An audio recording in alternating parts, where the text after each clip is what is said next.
Então vamos lá. Segunda-feira de carnaval. Tá. E aí? Estamos no mundo.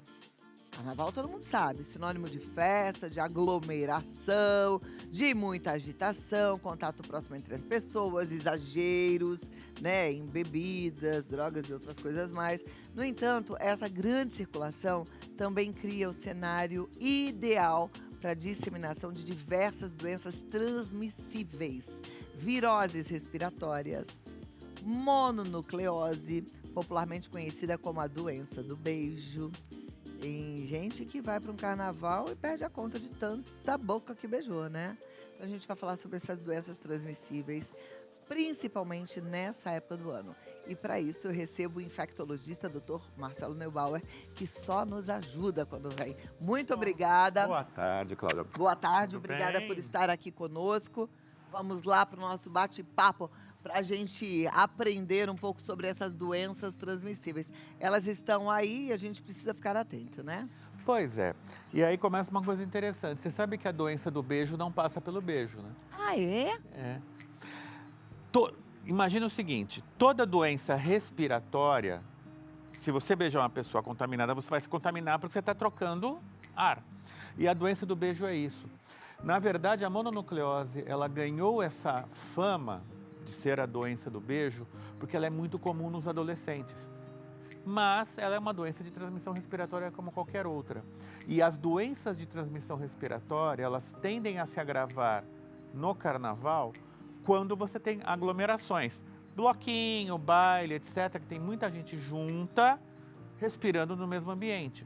Então, não só a mononucleose, mas a própria Covid, gripe, resfriado, podem ser transmitidas nessa época por conta disso. Agora, calma, gente, que não é por isso que você pode sair por aí beijando qualquer boca, não, tá bom? Preste muita atenção, porque outras doenças você vai ter maior risco de contrair através do beijo, sim. É verdade. Temos, por exemplo, o herpes, que nessa época você aumenta o risco de transmissão do herpes labial. Por incrível que pareça, a cárie pode ser transmitida pelo beijo, porque a cárie, ela depende de determinadas bactérias que podem ser transmitidas de uma pessoa para outra porque elas estão se beijando. Outras infecções de boca também podem ser transmitidas. Então é assim, pega leve, né, gente? Afinal de contas, seu corpo é templo do Espírito Santo. A gente tem que se valorizar. Escolha bem, né? Tem que ter parcimônia, por favor. Difícil falar isso para adolescente, né? Que adolescente está lá com os hormônios, a flor da pele, e aí virou uma febre esse negócio de sair beijando várias, né? Doideira. Mas você sabe, Cláudia, me preocupa menos isso do que a transmissão de infecções sexualmente transmissíveis. Ah, obviamente. E essa daí é braba, né? Olha, nós estamos vivendo um reacendimento do HIV. Então, a gente está vendo muito caso novo de pessoas contaminadas com HIV. E essa garotada, esses adolescentes agora, eles não viveram o que a nossa geração viveu, do que foi o HIV nos anos 90, onde o diagnóstico do HIV era uma sentença muito ruim. Sim. Tudo bem, hoje não é mais. Hoje a gente tem medicações, você controla. Eu falei semana passada no consultório para um paciente que eu tive que dar o diagnóstico, olha, você está contaminado pelo HIV. Falei para ele, olha, na sua idade, a notícia de estar contaminado pelo HIV é melhor do que dizer, olha, você está diabético, em termos de prognóstico de longo prazo. Mas mesmo assim, ele está aí. Só que além do HIV, sífilis, disparando assim, mas disparando. E aí, por consequência da sífilis, a sífilis na gravidez, a sífilis neonatal. Eu recebi, coisa que eu não recebia há muitos anos, olha, eu trabalho com ISTs desde 1988. Eu não recebia casos suspeitos de sífilis cerebral, da neurosífilis, há muitos anos. Eu, de repente, comecei a receber suspeitas, às vezes infundadas, ok, mas suspeitas de sífilis cerebral no consultório. A uretrite gonocócica, antigamente conhecida como gonorreia, que virou um problema de saúde pública tão importante que virou pauta da Organização Mundial da Saúde por conta da emergência de bactérias multiresistentes, resistentes a todos os antibióticos. E a coisa está espalhando, as pessoas não estão se prevenindo, principalmente não estão fazendo uso do preservativo, que é muito importante. Olha, gente, a situação é séria, né? Eu tô falando para uma população muito abrangente. É óbvio que existem pessoas conscientes que fazem do seu corpo um templo sagrado, que têm relações apenas com o seu parceiro casado, dentro de um casamento. A gente está falando para todo tipo de gente. E aí é importante fazer esse alerta sempre. Prestem atenção. O Dr. Marcelo falou uma coisa muito séria. Nossa geração viveu e assistiu pela televisão, filme, cinema e tudo, todo o drama do HIV. E apesar de ter controle hoje, é uma doença que traz uma série de complicações. Queria que a gente falasse um pouquinho de HIV para quem, de repente, não viveu tudo isso e não sabe, mesmo com o controle, como é que é isso? Olha, o HIV, ele é um vírus, desculpe o bom português, safado. O nosso sistema imunológico, imagina o nosso sistema imunológico, quer dizer, o nosso sistema de defesa, como sendo uma orquestra. O HIV, ele vai matar e destruir o maestro. Então, ele provoca uma bagunça do nosso sistema imunológico. E ele em si, ele tem algumas complicações, ok? Mas o que ele faz é abrir espaço para que outros agentes que normalmente não atacariam uma pessoa com suas defesas em ordem, passem a atacar. Uma das complicações mais conhecidas da AIDS, né, da imunossupressão, é uma doença chamada pneumocistose. A pneumocistose é uma pneumonia gravíssima, muitas vezes fatal, provocada por um agente que é tão indolente, mas tão indolente, que você consegue isolá-lo em boca de recém-nascido. E não faz nada. Mas num paciente imunodeprimido, seja pelo HIV, seja por um transplante, etc., pode ser catastrófico. Então, o HIV, ele destrói as defesas e vai abrindo espaço para que outros agentes, outros vírus, bactérias, fungos, promovam doenças graves nessas pessoas que acabam falecendo. Pois é. E é uma pessoa, por exemplo, como você disse, do seu paciente que você precisou dar a notícia de que ele está com HIV, ele tem que fazer um tratamento para o resto da vida? O resto da vida. O tratamento para o HIV, ele é disponível, o SUS fornece esse tratamento, aliás, você só consegue obtê-lo no SUS. É eficaz, mas, de novo, é remédio o resto da vida. Tem que tomar cuidado. Exatamente, exatamente. Né? Bom, eu vou te pedir 2 minutinhos e a gente vai continuar o nosso assunto. Quero também dizer para vocês que a gente tem um momento de perguntas e respostas, então segura aí porque você vai ser atendido aí com aquela dúvida que tá pairando pela sua cabeça, tá? E a gente vai continuar falando de doenças infecciosas, infecto-contagiosas agora no Carnaval. Eu vou aproveitar para falar um pouquinho dessas tantas viroses que também acabaram deixando todo mundo muito preocupado, principalmente nessa época do ano, né? Verão e virose, parece que andam juntos, os dois começam com V. Eu volto já já, eu vou e volto com V também. Doutora, a nossa repórter Andressa Elizabeth, ela foi para as ruas e a gente vai sentir aí como é que tá a turma em relação a essa farra de carnaval, esses cuidados em relação aos excessos, tá bom? Ok. Boa tarde, Cláudia. Boa tarde, pessoal de casa. Não tenho samba no pé, mas estou aqui em um bloco de carnaval e quero saber como essa galera se previne para não pegar uma doença nessa aglomeração. Vem comigo. Comigo aqui, essa turminha animada. Oh, cadê o samba no pé? Ixi, aí, olha que chique. E conta pra mim, vocês se prepararam para estar aqui no bloco? Como tá a saúde? Tem que estar bem, né? O começo do carnaval a gente tá bem, no final nem tanto, mas no começo tá ótimo, bebam água. E na hora de beijar alguém, vocês se preocupam se a pessoa tem uma herpes, um sapinho, alguma coisa assim ou não? Vai e beija. Ah, tem que ter a preocupação, né? Mas dependendo do calor do momento ali, a gente só vai. E depois faz o quê? Aí a gente vai ter os cuidados, né? Quando você vai beijar alguém no bloco, você seleciona, você tem medo de pegar alguma doença?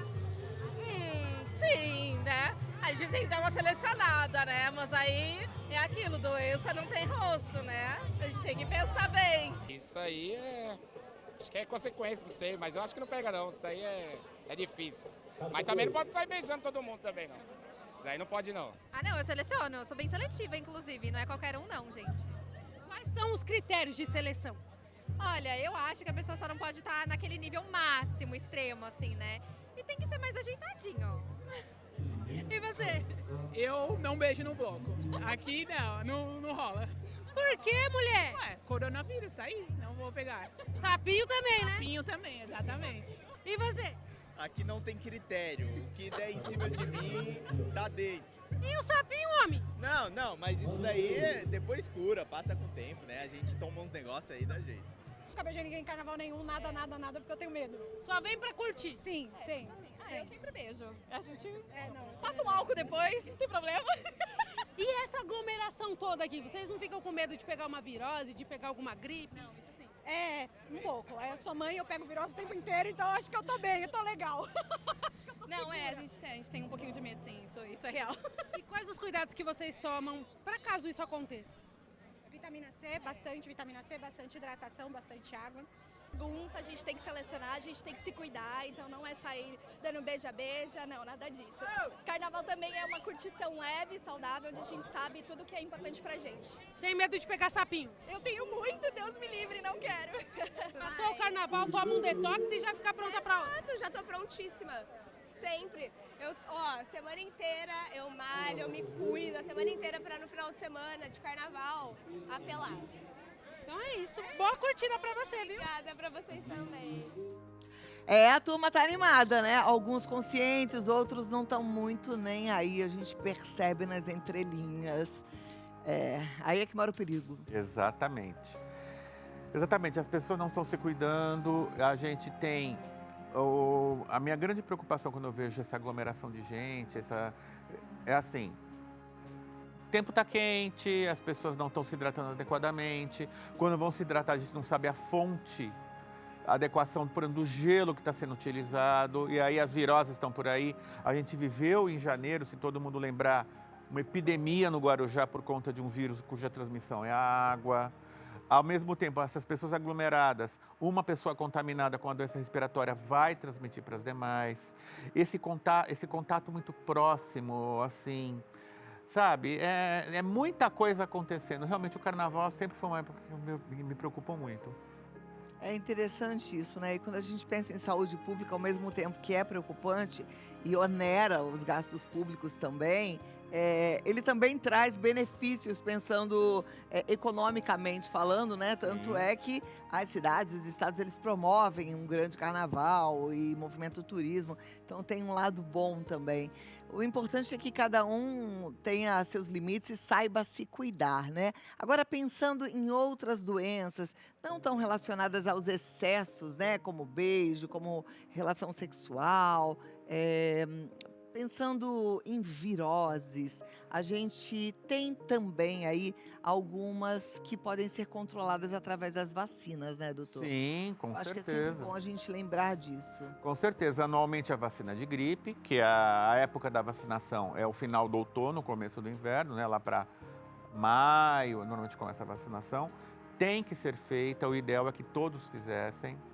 A dengue, que infelizmente a gente tem uma escassez de vacina, porque o laboratório não consegue entregar na demanda que era necessária para o planeta como um todo. A dengue virou uma pandemia, né? Assim, a gente tem dengue hoje no mundo inteiro, né? Lembrando também do herpes zoster, que é uma vacina muito importante acima dos 50 anos de idade, porque acima dos 50 anos de idade o nosso sistema de defesas começa a declinar e aí o zoster pode aparecer, e o zoster é uma doença que pode deixar dor pelo resto da nossa vida, né? É uma pena que essa vacina não tenha no SUS, porque ela é cara, tá? Então prepara o bolso aí, porque é importante tomar. Eu acho que é um investimento para o resto da vida, mas barata não é, são 2 doses, né? São 2 doses, é uma vacina cara, mas olha, vale a pena, porque o zoster, quando ele deixa sequela de dor, é dor para o resto da vida. Aí muito ninguém difícil merece. de tratar. Não. Você coisa para a gente pensar e pensar bastante.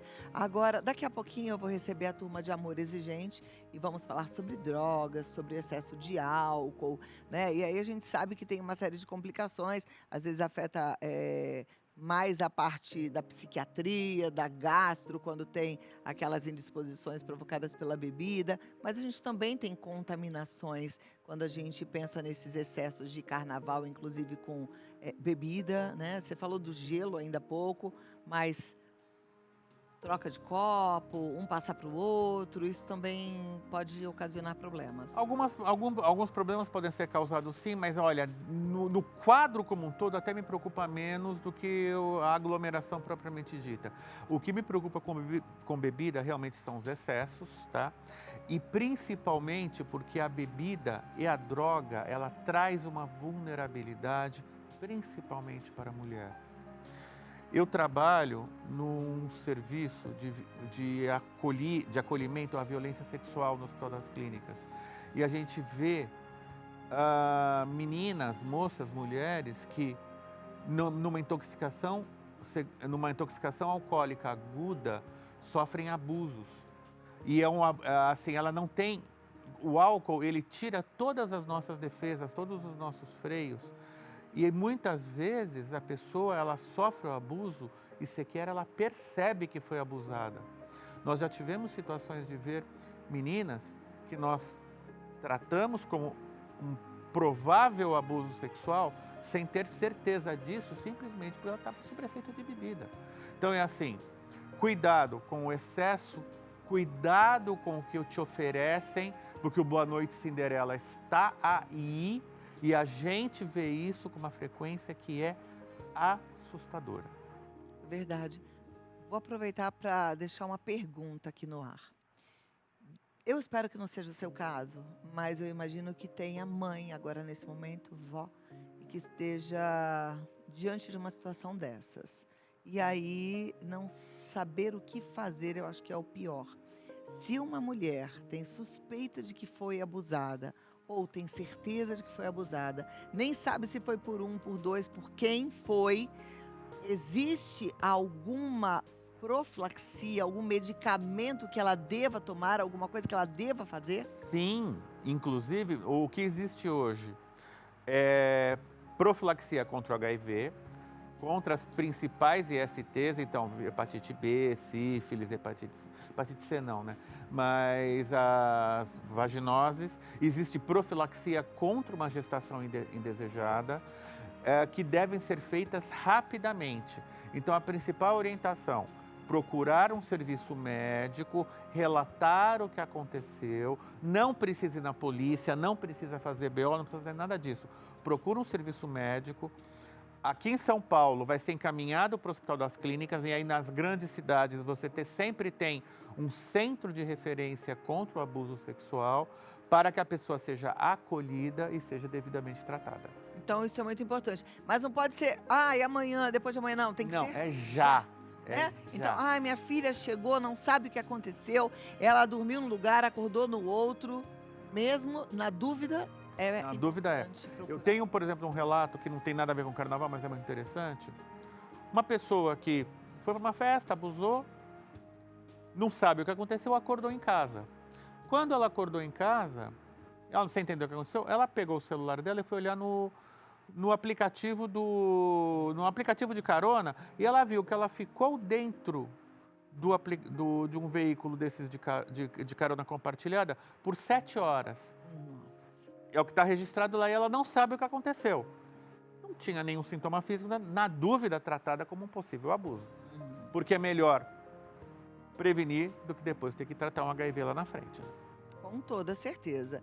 Então já sabe, né? Busque um hospital, não importa a sua cidade. A gente está falando de São Paulo, eu sei que tem cidades que são pequenininhas. E aí a minha dúvida é, vale o posto de saúde nesse caso? Vale. Não, o posto de saúde, uma UPA. Uma UPA, tá.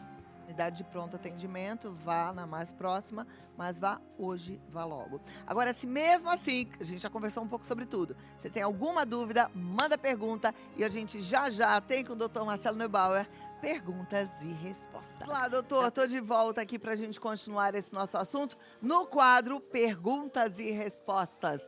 Vamos à primeira delas. É da Fernanda Nunes. Boa tarde, estou na praia com a minha família. Mas por conta do surto de norovírus do final do ano passado, fico com medo. Não estamos comendo ou bebendo fora de casa, mas continuo receosa, pois tenho um filho bebê. Quais outros cuidados posso ter para não pegar essa virose ou outra? Olha, primeira coisa que tem que ter é cuidado exatamente a fonte do que está comendo, a fonte do que está bebendo. Vai usar beber numa latinha, beber num refrigerante, higieniza antes de utilizar. Cuidado com a praia, principalmente nas 24 horas após uma chuva muito intensa, porque uma chuva muito intensa pode fazer o esgoto contaminar a areia. Cuidado com, principalmente, a fonte do gelo. A gente esquece a importância da qualidade da água com que é feita o gelo. Às vezes a gente pega uma bebida lá, já vem copo com gelo e limão, aí já vem o gelo. Exatamente. Você não sabe de onde estava. Exatamente. De onde vem. Isso é sério. Maria Rosa diz, olá, sempre ouvi dizer que a tuberculose se espalha pelo ar, mas não sei exatamente como isso acontece. Em lugares com muita gente, o risco de transmissão aumenta? E como a pessoa percebe que pode estar com essa doença? Olha, a tuberculose é uma doença transmitida pelo ar. Uma pessoa que tem uma tuberculose pulmonar, ela ao expirar, ela elimina essa bactéria no ar e outras pessoas podem se contaminar. A tuberculose, ela é uma doença tão frequente, mas tão frequente, que de acordo com a Organização Mundial da Saúde, 100% dos brasileiros são contaminados pela tuberculose. 100%, ou seja, eu sou, você é, todo mundo é? Só que o que acontece? Tuberculose não tem quem quer, tem quem pode.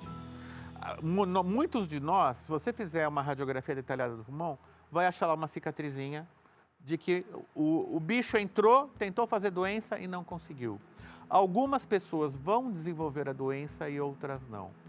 Só que tuberculose tem tratamento, é curável e o tratamento é plenamente disponível no SUS.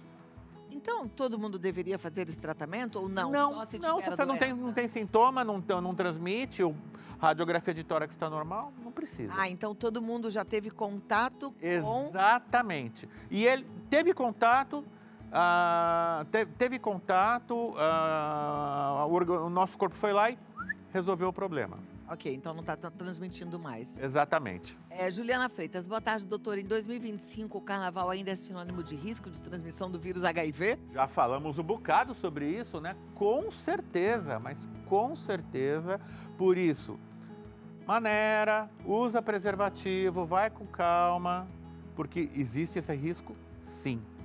Por que a gente não tem uma vacina contra HIV? Não tem e não vai ter, porque é biologicamente impossível. É impossível? É impossível. A Patrícia diz, já ouvi dizer que herpes pode surgir quando a imunidade baixa. No carnaval, essa doença aparece mais? Quem já teve herpes uma vez pode ter de novo? Sim, por quê? O herpes, você se contamina uma vez e fica com esse vírus o resto da vida. Ele fica quietinho, guardadinho, quando a tua imunidade baixa, ele vem e aparece. E no carnaval a imunidade acaba baixando, porque as pessoas dormem Abusam, dormem menos, bebem mais, tomam sol, não sei o quê, pouco. E aí ele aparece. Joia, obrigada, Patrícia. Próxima pergunta na tela. Milena Freitas, olá, doutora, eu sempre fico confusa. Como saber se estou gripada ou só resfriada? O que muda nos sintomas? Olha, numa fase inicial pode ser indistinguível. O resfriado é uma doença mais da via aérea superior. Coriza, rinite, dor de garganta, nariz escorrendo, nariz entupido. A gripe, ela é um sintoma mais sistêmico. Febre, dor no corpo, mal-estar, queda de estado geral. Então são doenças que têm, apesar delas serem doenças respiratórias, elas têm um comportamento ligeiramente diferente. A gripe pode ser uma doença muito grave. O resfriado ele é uma doença autolimitada que vai sarar em uma semana. A joia. Bora para a próxima pergunta. Obrigada, Milena. Agora, olá, Claudinha e doutor. O coronavírus continua circulando no carnaval? Ele ainda pode ser perigoso para pessoas da minha idade? Tenho 68 anos. O coronavírus está aí, como já tinha sido previsto, acho que eu falei isso aqui, inclusive, nesse programa há algum tempo. Ia virar um eterno companheiro da gente. E é claro, como toda doença respiratória, ele pode aumentar no carnaval. Sim, é uma idade de risco, 68 anos. Então, por favor, tendo vacina disponível, vai lá e se vacine. Vale a pena vacinar mesmo? Com certeza. Ainda tem muita gente com essa dúvida, doutor. Com certeza. Sabe por quê? Diminui o risco das formas graves. Eu trabalho num hospital universitário em Campinas. Eu sou professor de uma universidade em Campinas. Depois dos primeiros ciclos de vacinação, a gente parou de ver doente grave. Não tinha mais doente grave internado. Quando a gente vê doente internado atualmente por coronavírus, é assim, o doente internou por algum motivo, nariz escorreu um pouquinho, colheu o exame e deu positivo. Mas o doente está internado por outra causa, não pelo coronavírus. Tá joia. Próxima pergunta, então, bora todo mundo que puder tomar vacina, quem ainda não tomou, fazer a dose de reforço, né? Doutor, pode explicar o porquê é impossível ser criada a vacina do HIV? Excelente pergunta. O HIV, para ele conseguir atingir seu efeito, ele ataca uma célula, que, como eu falei há algum tempo, é o maestro do nosso sistema imunológico. A vacina ia empurrar o HIV para dentro dessa célula. Então, a vacina não resolveu por quê? Porque ia empurrar o HIV para dentro dessa célula, que se chama CD4, e ia agravar a situação. Perfeito. A Márcia de Lima Santos, ela pergunta, depois de pegar uma virose, quanto tempo devo esperar para voltar às atividades normais, sem risco de transmitir para os outros? Eu adorei, porque às vezes eu tenho essa dúvida, né? Tava resfriada, vamos supor, na segunda. Aí chega na quarta-feira, eu já tô melhor, mas eu ainda tô transmitindo? Você sabe que a gente começa a transmitir antes de ter sintoma, né? 2 dias antes dos sintomas aparecerem, a gente já está transmitindo. Ah, então não é quando o sintoma aparece que a gente ficou gripado? Normalmente você para de transmitir, a depender da virose, de 48 a 72 horas após o início dos sintomas, mesmo que você ainda esteja com sintomas. Olha lá. Então, se a gente pega 2 dias vamos supor, eu me contaminei no segundo dia de sintoma, eu já não estou mais transmitindo. Eu comecei a ter sintoma na terça. Eu estou transmitindo desde o domingo e eu vou parar de transmitir entre a quinta e a sexta. Ótimo. Mas não é por isso que a gente vai sair gripado aí, sem usar máscara, chegando pertinho dos outros, indo visitar neném, né? Nada disso. Não, jamais, em hipótese alguma. Aliás, o doutor falou que não é para visitar neném antes de quanto tempo? Antes dos 6 meses de idade, nunca. Após 6 meses de idade, com moderação, se não tiver nenhum sintoma, e pouca gente de cada vez. Ó. Aline, olá, eu sou daquelas que evitam multidões, mas mesmo assim acabei pegando um resfriado forte depois do carnaval. Do ano passado, né? Ou será que ela já fez o carnaval dela até ontem e hoje ela falou, agora chega, né?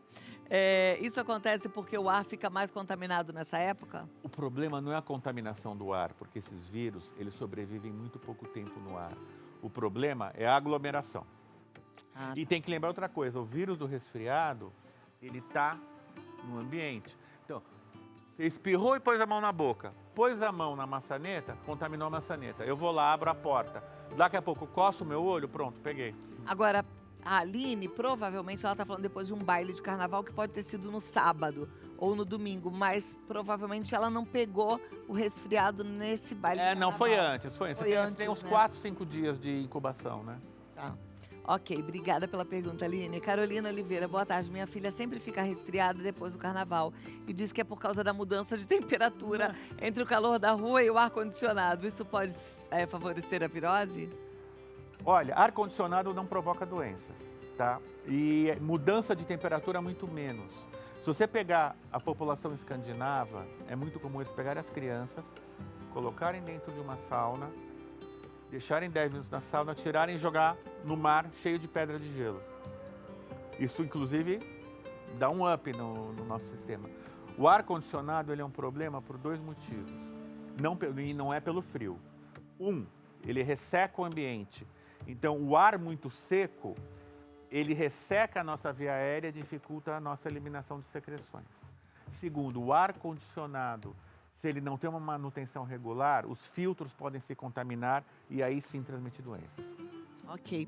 Essa história de que bota uma roupa na criança, agasalha, tem que fechar a caixa torácica, senão vai pegar uma doença, isso é balela? Balela. Quanto de roupa a gente tem que colocar numa criança? Uma uma camada a mais daquilo que o adulto está usando. A criança precisa mesmo. Eu tô falando de criança aí, até uns 3, 4 anos de idade no máximo. Onde ela ainda não tem um controle térmico adequado. Até porque agasalhar demais também faz mal. Perfeito. Carolina Oliveira... não, essa já foi. Obrigada, Carolina, pela sua pergunta. Tainá Ribeiro. Olá, tudo bem? Eu sou muito cuidadosa com a minha saúde, mas minha neta teve a doença do beijo e fiquei preocupada. Essa doença pode deixar alguma sequela ou causar problemas de longo prazo? Não. A mononucleose infecciosa é uma doença que, na grande maioria das vezes, ela é pouquíssimo sintomática e muitas vezes ela passa completamente despercebida. Nos quadros mais floridos, vamos dizer assim, aparece um monte de gânglio aqui no pescoço, febre, mal-estar, altera hemograma e tal, mas é uma doença autolimitada que não costuma deixar sequelas de longo prazo. Ótimo. E aí o doutor falou, né, que a doença do beijo, que é a mononucleose, ela não é transmitida pelo beijo, né? É uma transmissão respiratória. Respiratória, tá joia. Obrigada, Patrícia, pela sua pergunta. Próxima pergunta na tela, vamos lá? Deixa eu ver se tem. Será que tem? Não tem? Mais uma. Marcela. Doutor, é verdade que o vírus do HIV pode ficar intransmissível? Não é bem assim. O que acontece? Se você pegar um paciente HIV positivo, bem tratado, ele vai ter o que se chama carga viral indetectável. Quer dizer, eu não tenho vírus no sangue. Eu consegui... Não ter vírus no sangue não significa ter 0 vírus no sangue. Significa ter menos de 10 vírus por ml de sangue. A probabilidade dele transmitir esse vírus para uma outra pessoa é muito menor do que uma pessoa que está com uma carga viral explodida, de milhões de vírus por ml de sangue transmitir. Então, hoje, o que a gente sabe? Se eu tenho um paciente HIV que está com a sua quantidade de células CD4 altas e sua carga viral indetectável, o risco de transmitir é praticamente 0. Essa pessoa pode engravidar, o parceiro soro negativo pode manter relações sem a necessidade de preservativo, desde que ele esteja usando medicação também. E a gente sabe que, então, essa pessoa é uma pessoa que a gente não gosta de falar em medicina sempre e nunca, né? Mas que a possibilidade de ela transmitir tende a 0. Tá joia. Próxima pergunta é: qual é a diferença da herpes comum para herpes zoster? São vírus diferentes. O herpes comum, ou herpes simples, ele costuma provocar lesões pequenas, discretas, que são como se fossem bolinhas. 1 ou 2 dias antes da bolinha aparecer, começa a aparecer um incômodo, pode ser na boca, pode ser na região genital, são os lugares mais comuns. A bolinha aparece, ela estoura, fica uma feridinha que vai cicatrizar e não vai deixar marca. O zoster, ele costuma cometer grandes áreas que são inervadas pelo mesmo nervo, então é muito comum a gente ver aqui no tórax, né? Vai formar bolhas extremamente dolorosas que vão virar feridas, que vão cicatrizar, na maioria das vezes deixar uma cicatriz e elas podem deixar uma dor crônica depois. Ok. Leandra, eu sempre tomo a vacina da gripe, mas no carnaval passado peguei uma virose e fiquei derrubada por dias. A vacina não protege contra todas essas doenças? Não, a vacina da gripe protege contra gripe, como a vacina da polio protege contra polio, como a vacina do sarampo protege contra o sarampo. As vacinas, elas são específicas. Então, você tomar uma vacina da gripe que deve tomar, não te garante de pegar outros vírus. E são vários vírus que podem deixar a gente... Milhares. Derrubado na cama, né? Samara Mendes pergunta: doutor, quais são os sintomas da hepatite B? Tem cura? Primeiro, hepatite B tem cura, seja espontânea. A gente sabe que eu trabalhei num serviço de hepatite B, a nossa taxa de cura espontânea era 6% ao ano. A hepatite B, ela não tem sintoma até a hora que o fígado foi pro vinagre. E aí, quando não sente é a tal da cirrose? A pessoa faz o quadro de cirrose, que é idêntico ao quadro de cirrose por álcool. Mas dá pra saber se a pessoa tem hepatite B ou não? Quando eu fazia ambulatório de hepatite B, a nossa grande fonte de pacientes era o banco de sangue, porque o sangue é testado. Você tem testes específicos para hepatite B. Hepatite B é uma doença que provavelmente vai morrer no futuro, porque tem vacina e a vacina está no calendário. Então, a nossa geração ainda tem muita gente contaminada. A geração das nossas crianças, todo mundo vacinado. Olha que bom. Desde que faça vacina, pelo amor de Deus. Tem que fazer. Quem tá dando lá, quando faz a sorologia indetectável, tem que fazer a vacina de novo? Sim. Perfeito. Bom, eu acho que a gente falou bastante, né, de vários assuntos. Foi uma pincelada boa aí para todo mundo ficar atento. Só posso agradecer, doutor. Muito obrigada. Você não gosta muito de carnaval, né? Detesto. Então, bom descanso. Aproveita. Com certeza, vou pro mato. Olha, doutor Marcelo Neubauer, ele tá no marcelo.neubauer e lá no site drmarceloneubauer.com.br. Na dúvida, lá também tem como entrar em contato. Sim, com certeza. Pode mandar mensagem, tá bom?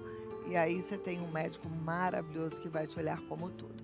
Fico muito feliz com a sua presença aqui. Muito Eu que obrigada. agradeço E até a a oportunidade. próxima. Até a Obrigada, próxima. doutor.